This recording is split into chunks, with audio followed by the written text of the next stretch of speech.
that he's got it wrong. It's not his mother.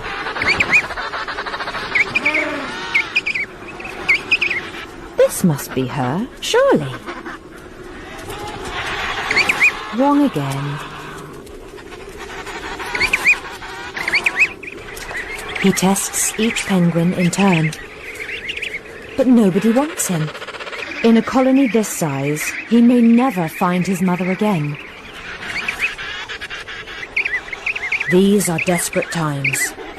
In this frozen world, lost chicks don't survive for long.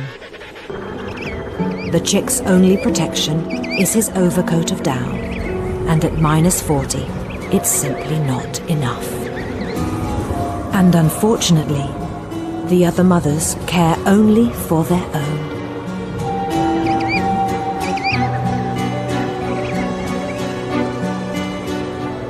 The chick's mother calls one last time, but her cries are lost on the wind.